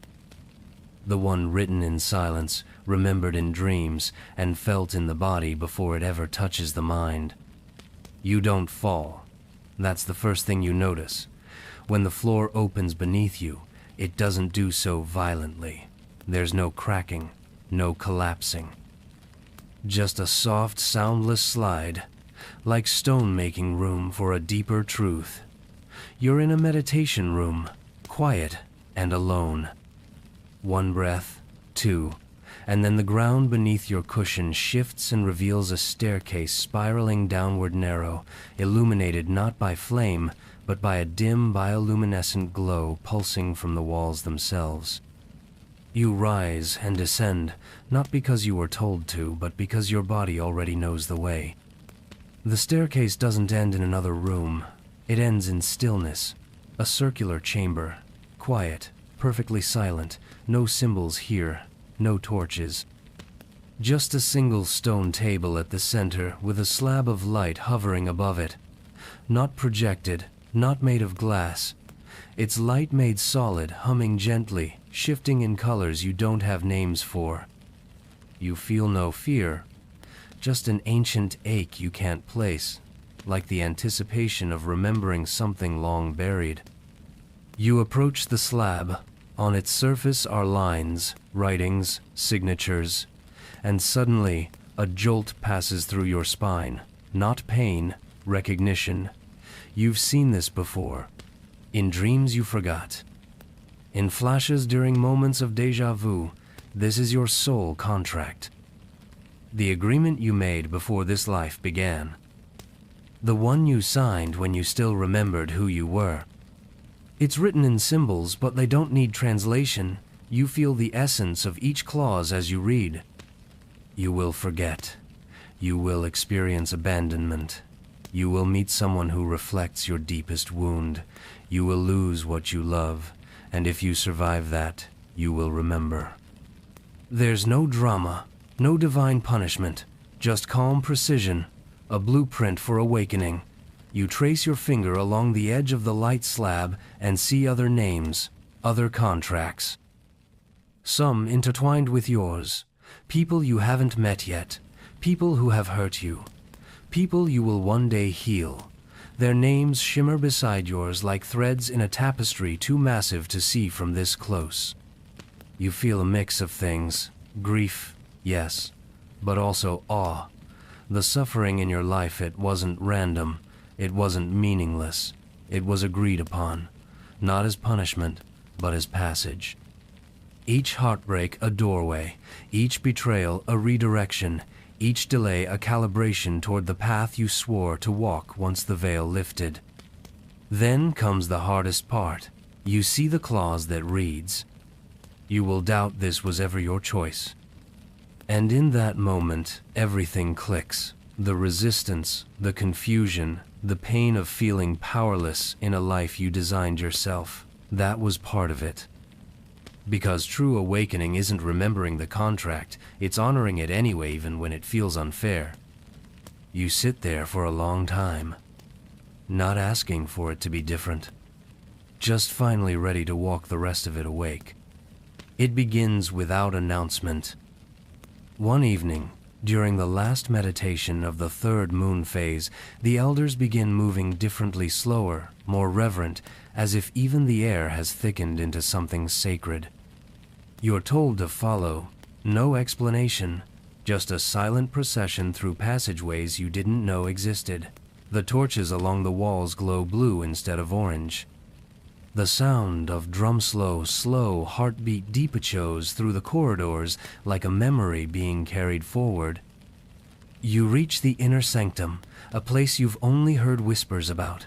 A room without corners, curved like a womb, lit entirely by orbs of golden mist floating near the ceiling. In the center, on an obsidian slab, lies a body, an elder, wrinkled, still, peaceful. He is not dead from sickness. He is not dead from age. He is dead on purpose. Because here, in Thoth's mystery school, death isn't the end of study. It's the final exam. You sit with the others in silence, forming a wide circle around the body. No one cries, not out of indifference, out of knowing. This is not a moment of loss. This is a passage. And soon, the ritual begins. 4 initiates step forward. One carries a bowl of oil that smells like star anise and something older than trees. Another holds a staff tipped with crystal. Another a chalice of black water. The last holds nothing, only his breath. They move in unison, surrounding the body, chanting not in words, but in tones, frequencies. The air vibrates with their voices, and the body begins to shift, not decay, illuminate. It starts at the fingertips, a faint golden shimmer, like heat waves made visible. Then the feet, then the heart. Light pulses beneath the skin, slow and rhythmic, matching the drumbeat. You've never seen anything like it. Not metaphors, not hallucinations, actual transformation. The body becomes translucent. You can still see the outline, but it's glowing now, not from the outside, but from within. One of the elders speaks a single phrase. He has remembered. And suddenly, the shimmer intensifies. The body lifts not with force, but with surrender, hovering a few inches above the slab, as if no longer bound by density. Then, in a moment of stillness so deep it silences even your thoughts, the light condenses into a single point at the center of the chest and vanishes. Nothing remains, no ash, no residue, only a folded cloth where the elder once lay, and the smell of sweet smoke that was never burned. The room remains still for a long while. You don't move, you don't breathe, because you're not just witnessing a ritual, you're witnessing a proof that death isn't the end. That mastery isn't about how much you learn, but how fully you can let go. When the silence lifts, another elder turns to the group. Whoever stays in the temple long enough, she says, will one day leave the same way. And for the first time, death doesn't feel like a punishment. It feels like graduation. It's given to you without words. Just a folded piece of parchment placed beside your sleeping mat during the night. No signature, no instruction. You unwrap it slowly, half expecting symbols, charts, maybe another glyph from the mystery school's endless gallery of cosmic languages, but what you find makes your breath catch. It's not a map of land or stars or temples. It's a map of you, but not anatomically, emotionally, spiritually, dimensionally. At first glance, it resembles a cross-section of a city built inside a spiral. There are chambers, caverns, rivers, and bridges all labeled with symbols you can't pronounce but instantly feel. One section pulses with warmth as your eyes pass over it. Another brings tears for no reason you can name. You begin to realize this isn't metaphor. This is literal. The map is showing you the terrain of your own energetic architecture, your soul's internal topography. And all of it exists inside your ribcage. You close your eyes and press your hand to your chest as if trying to confirm it. There it is, that same warmth, flickering faintly like a campfire in the distance. You begin to understand what this means. The places you thought were issues, your anxiety, your guilt, your long inherent flaws, their territories, rooms with echoes, hallways leading to hidden altars. Grief isn't something to eliminate. It's a wellspring. Shame is a bridge. Rage is a furnace room. Every emotion has an address. You spend days studying the map, not with your intellect, but with your awareness, meditating on one region at a time, breathing into each layer, following trails marked with curves and spirals until they lead you to an ancient gate at the center of the designer gate, labeled only with a symbol that looks like a mirror folded in half. You ask an elder about it. He smiles and taps your chest. That's where the world begins, he says. And suddenly, it makes sense. Every teaching in the temple, every glyph, every ritual, every whisper of cosmic knowledge has been pointing inward. You were never being taught about the external world. You were being decoded. The cosmos isn't out there. It's folded neatly inside your own frequency field, waiting for you to notice that the stars are only bright because your soul remembers what they mean. You start to walk differently after this, not with arrogance, but with reverence. Each step feels like it echoes through corridors you used to call flaws. Each breath feels like it's traveling across continents you used to deny. You stop trying to be whole and start remembering that you always were, you just hadn't read your own map yet. And now that you have, you're not interested in escape anymore. You're interested in exploration. Because what lies inside you is not trauma to fix or behavior to modify. It's a universe. And you've just found the compass that leads to its center. It begins with a silence so dense it feels like pressure, not emptiness, but fullness, like the air is packed with words you're not yet ready to hear. You sit in a chamber shaped like a seashell, its walls curved to bounce sound back toward the center. Except no one speaks here, no mantras, no chants, no questions, just eyes, just breath, just presence. And in that stillness, something ancient begins to stir inside your awareness. A new kind of language, one made not of syllables, but sensation. An elder sits across from you, her face calm, unreadable. She doesn't open her mouth. Instead, she breathes once, slowly, deeply, and somehow, that breath says something.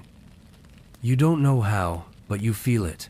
An invitation, a greeting, a frequency of trust. You try to respond with your voice, but she gently raises her hand and closes her own eyes. Speak with your presence, not your mouth. You sit still, quiet, and shift inward. Let your posture soften. Let your heart beat slow. Let your awareness widen like the surface of a still pond. And then it happens. She smiles just slightly, and you know that she heard you, even though you said nothing. In Thoth's mystery school, speech isn't always spoken. It's vibrated, conveyed, transmitted. The voice is not the instrument of truth, the soul is. And when aligned properly, your soul can speak louder than thunder without making a sound. You start to notice the difference in daily life. Two initiates crossing paths can exchange entire conversations in a glance. A shift of breath becomes an apology. A lowered gaze becomes an act of surrender. Every emotion becomes a sentence. Every thought, a ripple. You're no longer speaking to people. You're speaking into them and they into you. The hardest part isn't learning to send. It's learning to receive. You must unlearn the need to analyze. You must drop the reflex to interpret. Instead, you begin to feel conversations in your gut, in your chest, in your bones. Someone walks by, and your throat tightens. You've just been told a secret, A stone is placed near your meal, and your eyes well up. You've just been forgiven for something you didn't know you were holding on to. Listening, here, is an act of surrender. You're not decoding data, you're absorbing resonance. And when you're finally able to hold that much stillness in your body, something incredible occurs. You begin to hear things that aren't being said, not in a mystical way, in a cellular way. You pick up on pain that hasn't been cried, joy that hasn't been danced, wisdom that hasn't been written. And you start to realize, words were always the training wheels. Now, you're learning to fly. And once you've tasted this way of speaking, this quiet, powerful form of communion, your old voice begins to feel like a poor translation. Because what you're saying now isn't meant to be understood. It's meant to be felt. You thought you had faced yourself. You thought all those meditations, all those revelations, all those past life regressions had cleared the fog. But the temple doesn't care what you think you've resolved. It cares about what's still hiding. And so, one dusk, you're summoned without words. Led by a silent figure down a corridor you've never noticed, the walls narrow, the torches dim. The air grows dense. You're guided into a room with no doors and only one object, a mirror, or so you assume.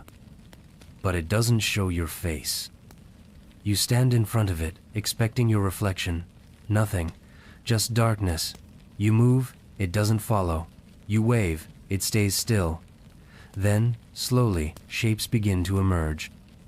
Not features, not your body, your shadow, not cast behind you, but emerging from within. The parts of yourself you've exiled. The ones you've justified, ignored, spiritualized, or projected. They come forward now, not to punish but to reintroduce themselves. First, you see the rage, the unspoken fury buried beneath lifetimes of smiles and diplomacy.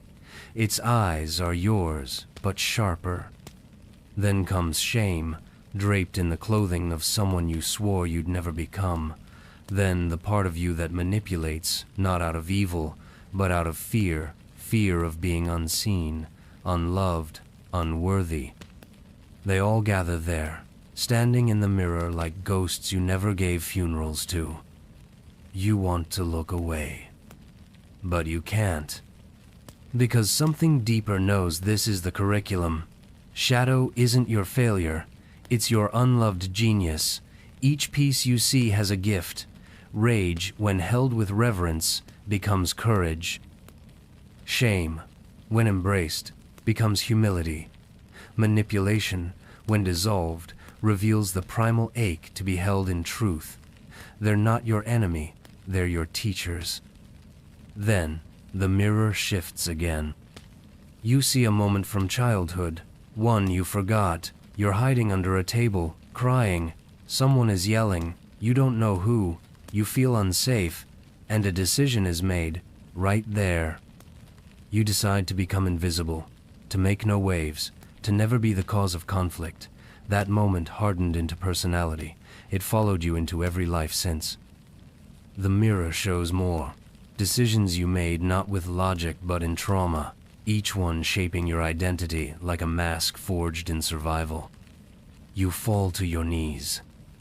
Not from pain but from awe, because for the first time you see the shadow not as a threat, but as a map showing you exactly where your soul was interrupted and how it's been trying to come home ever since. A voice, not external, but inner, whispers. Nothing you see here is unworthy of your love. And as you breathe that in, the mirror clears. Still no reflection. But now, you feel seen. Not as a saint, not as a sinner, but as someone finally ready to meet the parts they thought they had to leave behind to become whole.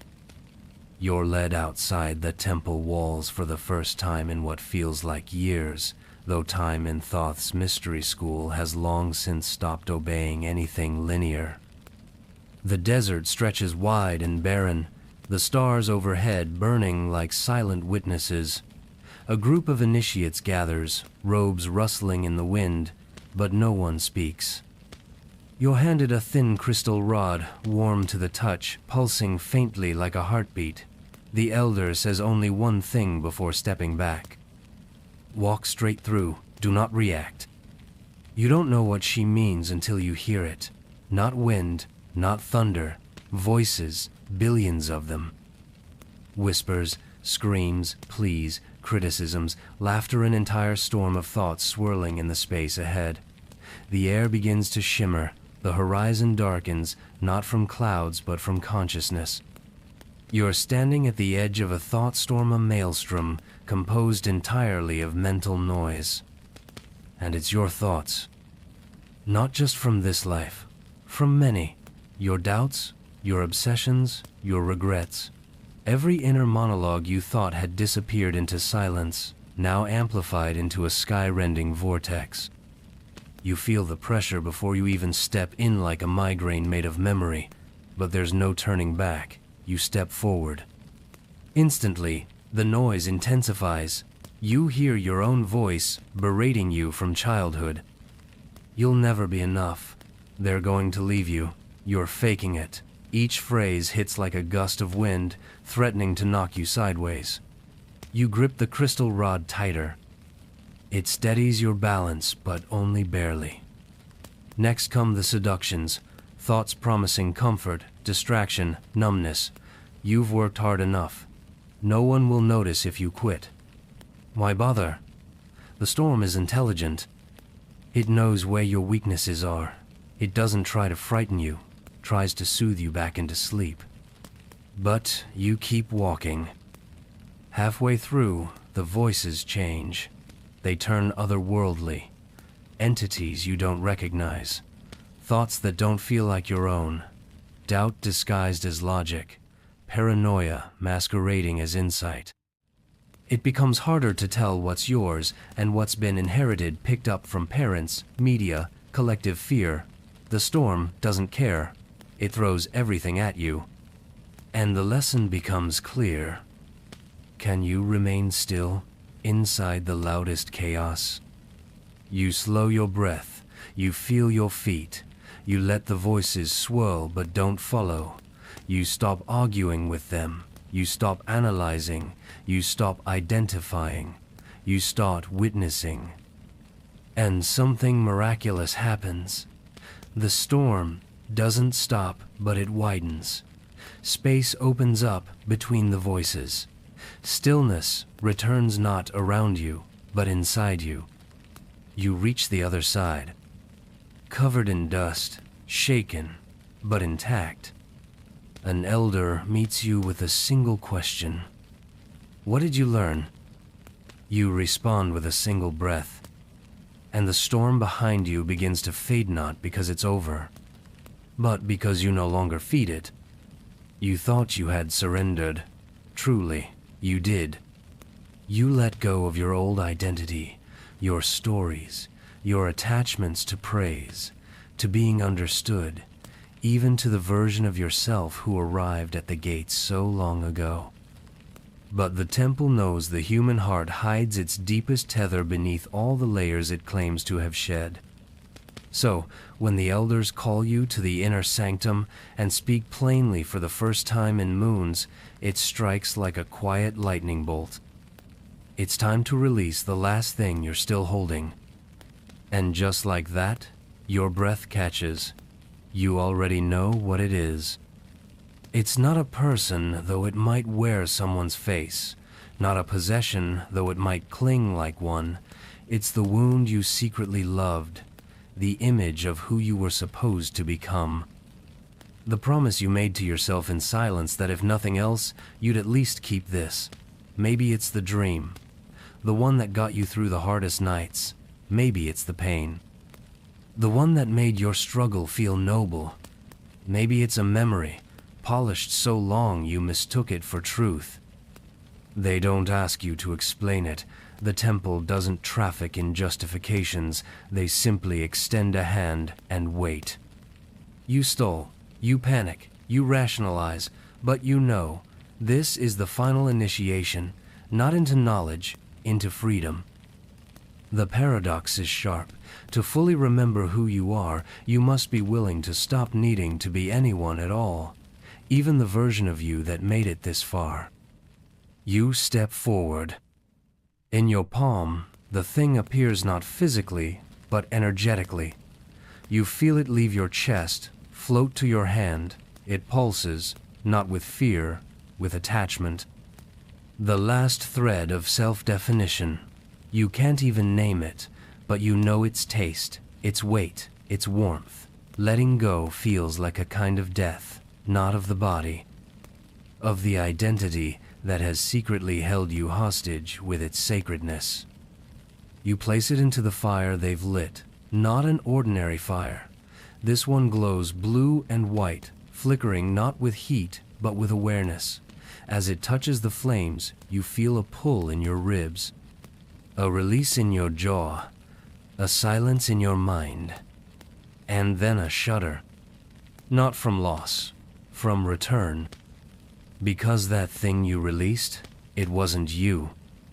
It was the gatekeeper to the part of you that never needed to be earned. You look around. Nothing has changed, but everything feels different.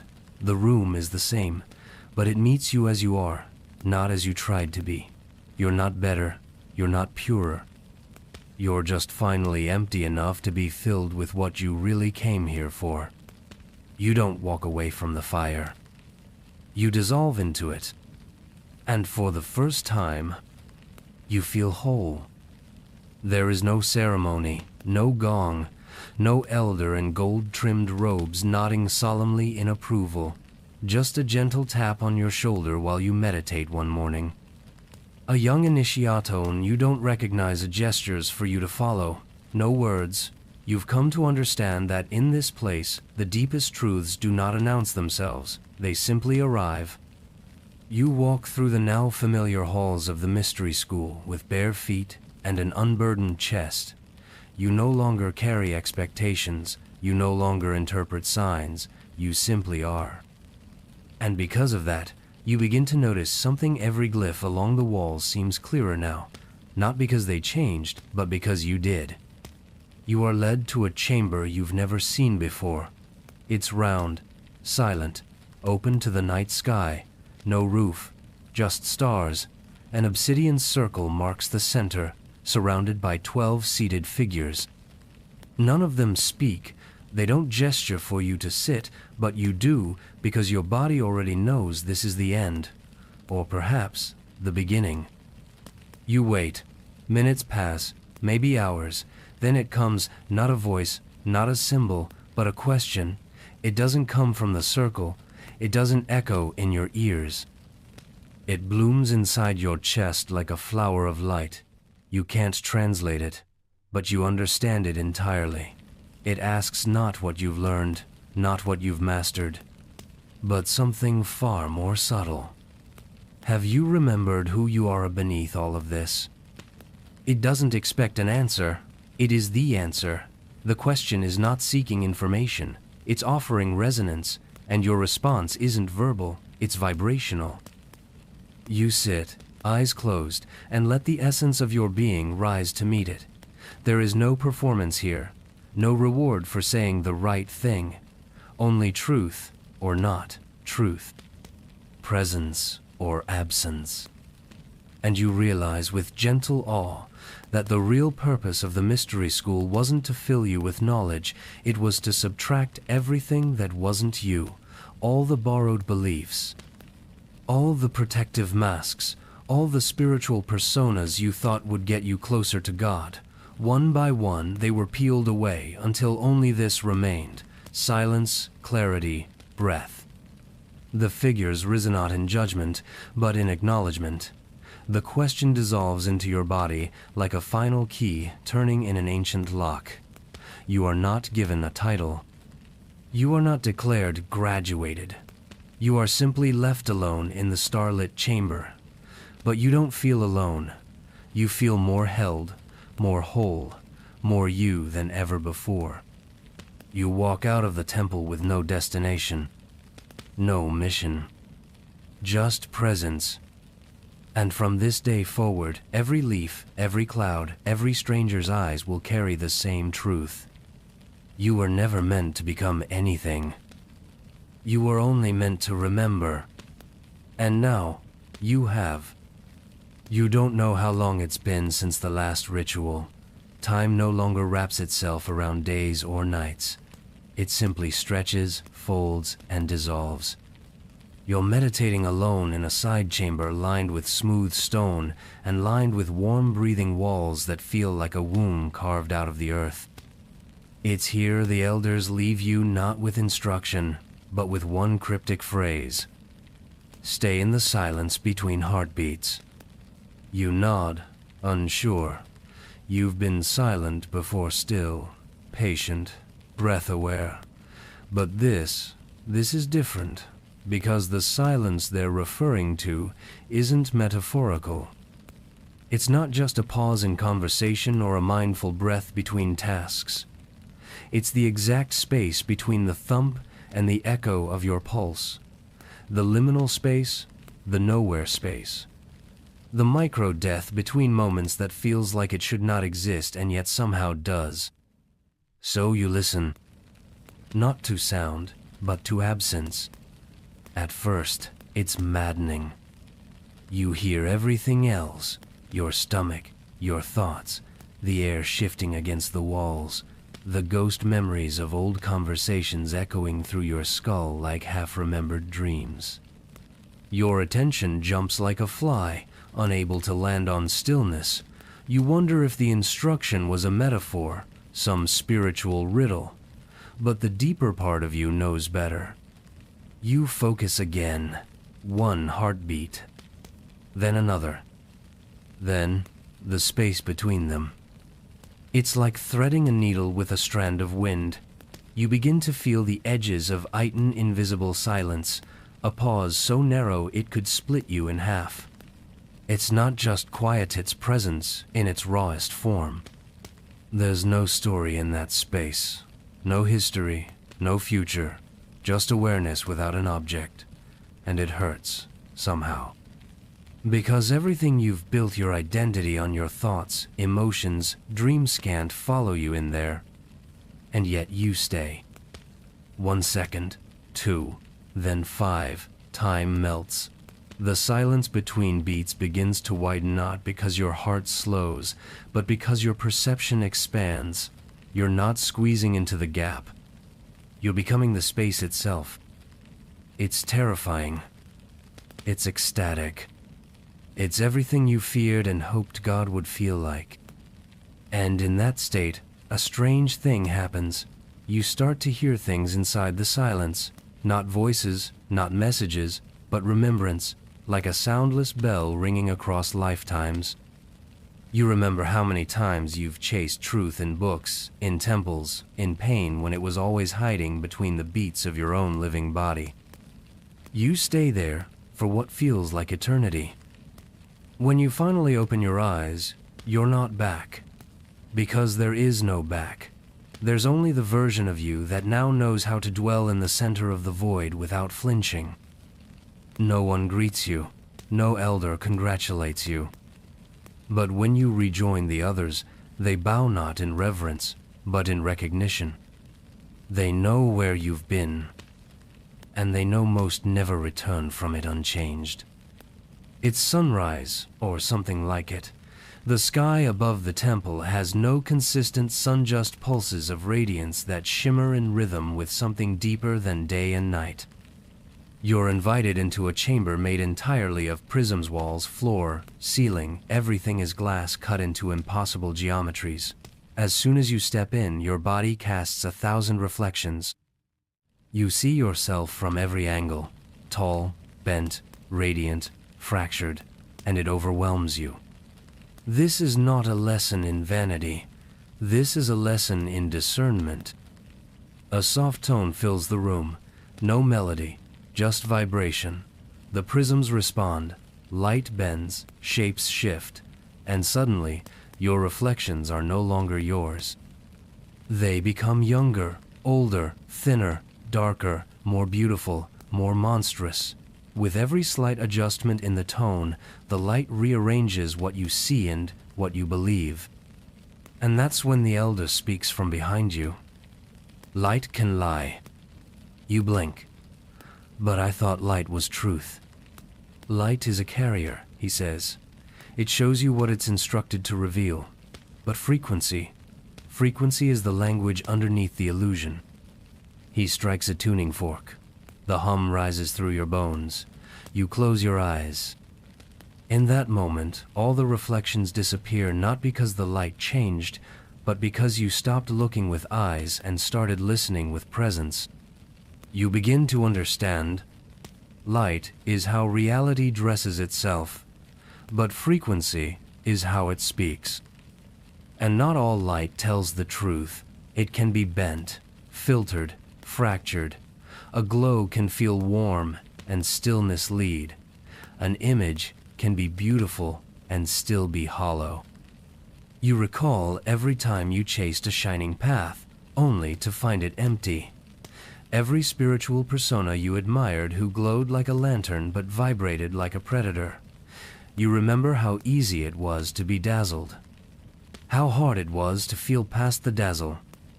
So they teach you now to tune yourself, not like a musician tunes an instrument, but like a being relearns how to trust its own resonance. You sit for hours in the chamber, eyes closed, as various tones pass through the space. Some comfort, some agitate, some stir memories you never knew were stored in your spine.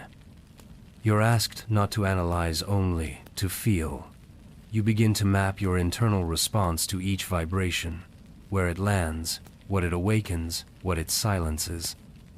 And eventually, you can sense when someone's light doesn't match their frequency. You can feel the discord.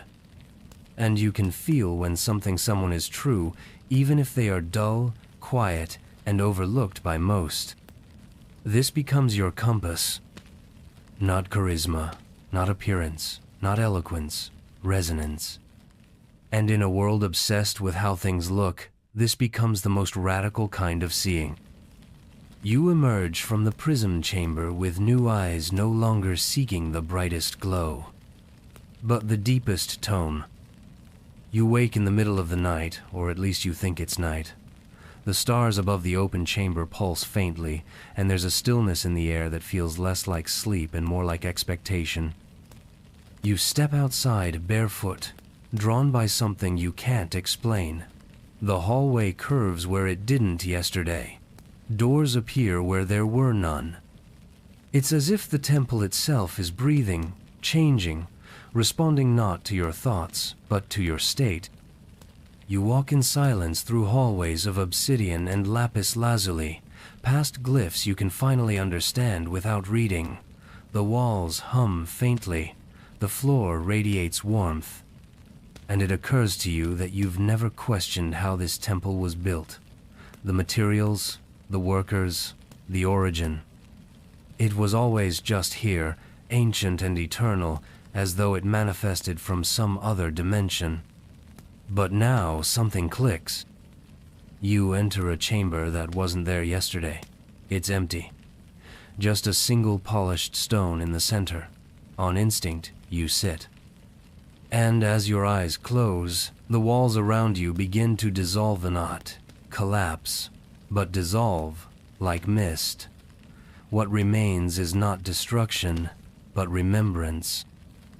You begin to see flashes your own memories stacking like bricks, moments of love becoming arches, moments of despair becoming mortar, a childhood promise forming the foundation, a grief you never processed curving into a dome overhead.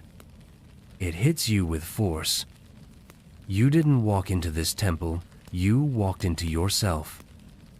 Every hallway was a belief system. Every ritual, a reflection. The guardians were your own internal archetypes. The punishments, your own resistances. The silence, your deepest longing. This entire school was not a location. It was a mirror, a blueprint, a map of your inner architecture. And Thoth? Thoth was never a single being watching from above. Thoth was the architect inside you, nudging you toward each corridor, each collapse, each revelation until you were ready to remember.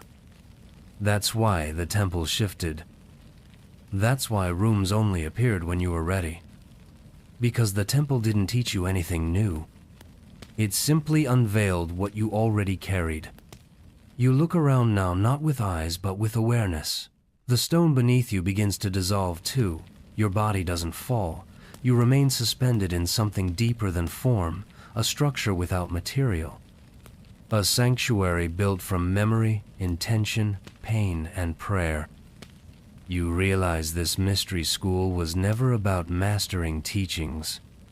It was about remembering that you are the teaching.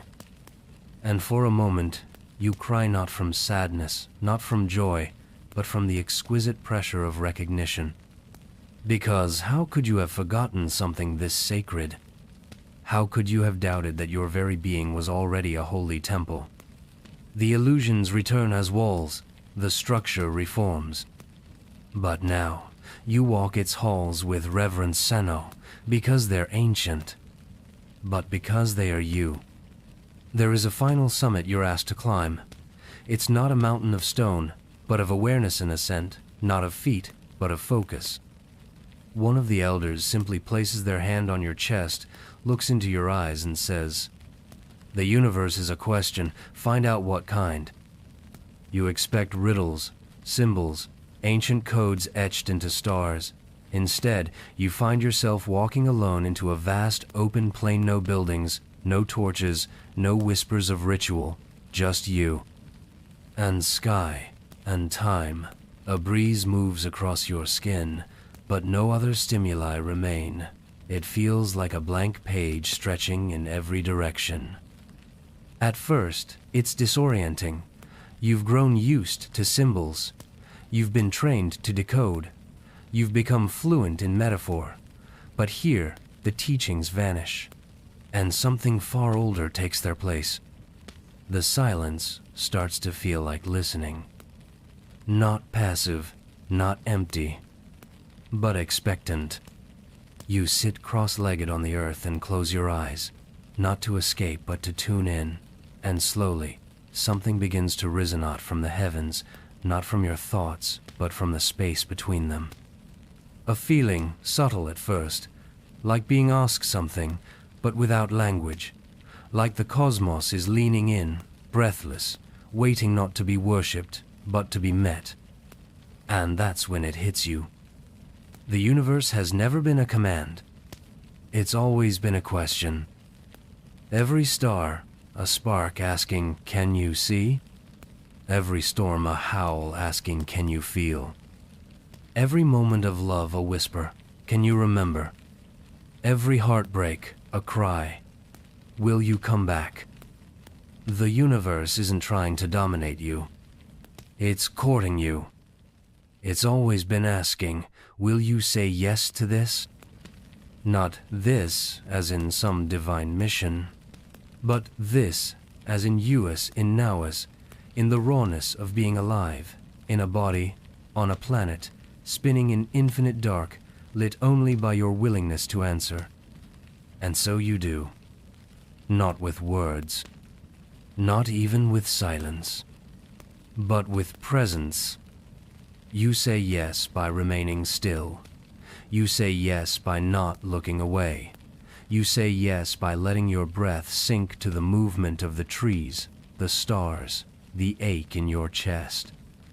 And in that resonance, something stirs, a sense of completion, not as in finished, but as in aligned.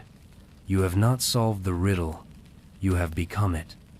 When you return to the temple, the elder who sent you off is gone. There is no acknowledgement, because they know what you now know. The mystery was never meant to be explained. It was meant to be lived. And in that plain, quiet space, with no audience, no doctrine, no task, you finally answered back. The night before the final rite, you're taken underground not by foot, but by a sensation, One moment you are lying in your sleeping chamber. The next you're standing in a dim hallway carved from black stone, lit by a faint blue glow that seems to come from nowhere and everywhere. You don't question it. By now, you've learned, if you're here, it's because something within you is ready. You walk toward the silence. The deeper you go, the heavier the air becomes, not with weight, but with meaning. The walls are covered in symbols you don't try to interpret. The path leads downward into what feels like the belly of the earth, and then you reach a circular chamber carved from onyx. In the center is a sarcophagus, smooth and undecorated. You know without knowing, this is yours. You're not afraid. You lie down inside. The lid closes. Darkness, absolute. No breath, no pulse, no light. Not metaphorical darkness. Real, thick, primordial silence. And within it, something strange happens. You don't panic. You remember. You remember every time death has touched your life, not just physical death, but endings, friendships that dissolved, dreams that fell apart, identities you clung to until they cracked. Every loss flashes before you not as tragedy, but as transformation. You begin to see a pattern. Every time something died, something truer emerged. And then you see the moment of your own physical death. Not as prophecy, as memory. Not from this life alone, but from many. Death becomes familiar. Not a thief, but a threshold. You begin to understand why Thoth was always surrounded by symbols of transition: serpents, ibis, gates, shadows. He wasn't a god of death, he was a guardian of passage. The sarcophagus begins to hum. You don't rise. You shed. Layer after layer of who you thought you were. Gender, name, timeline. Even the idea of you begins to fade. You realize that death is not the erasure of self. It's the erasure of illusion. The stripping away of form to reveal function, essence, soul. Then, in a flash of light that doesn't burn, you see something behind all the lifetimes an unchanging witness, still, silent, whole. You. Not the you you've lived as, but the you that has been watching patiently through every story. You emerge from the sarcophagus not by climbing out, but by realizing you were never in it. The lid disappears. The chamber fades. You are back in your body, but the body feels new, not reborn, but reknown. You understand now why they buried you alive. Because this was not a rehearsal, it was the real thing. A ritual not to flirt with mortality, but to transcend it. When you return to the surface, no one speaks. But every initiate looks at you differently. Because they can tell, you've met the void. And smiled. There is no graduation, no final scroll, no ceremony of ascension. You wake one morning, and the sky above the temple is just a sky. The stones beneath your feet are just stones. The air smells like dawn, not destiny. For the first time in what feels like forever, no one greets you. No elder awaits you. No task is set. You sit beneath the familiar fig tree near the library and realize you are not being watched. You are not being tested. You are simply here. At first, it feels like a letdown. After all that struggle, all that surrender, shouldn't there be something? A revelation, a power, a sign? But there's only stillness and space. And the sound of a single bird calling from a distant branch. You walk the halls again, now quiet. The temple is the same, but you are not. You pass the chamber where you faced your shadow, the library where you learned to read without eyes, the fire where you left behind what you once swore you couldn't live without. They do not glow now, They do not shimmer, they are just places, and that's when the most sacred understanding dawns. Nothing has changed, and that is the miracle. Because for the first time, you do not need change. You do not need more. You do not need anything. The thirst that drove you here is gone, not quenched, transcended. You no longer seek to escape the mundane because you have seen the divine inside it. Every breath you take now feels like scripture. Every breeze feels like a verse, and the silence, it feels like a blessing. You're asked nothing. You're given nothing. You're promised nothing. And that, somehow, is the final initiation. Because only a being who is truly whole can walk away from the temple without needing it to prove anything, without needing to cling. Without needing to be declared enlightened, you walk slowly past the gates, not out of reluctance, but out of reverence. There is no fanfare, no portal. Just dust and sunlight and the soft sound of your feet on sacred ground. As you step beyond the boundary of the mystery school, you pass a child. They are wide-eyed, trembling, just like you were. They look at you and ask, "What did you learn?" You smile not out of superiority, not out of certainty, but from that quiet place inside you that now answers all questions with presence. "I remembered," you say, "and then I forgot again, and then I remembered that forgetting was part of it."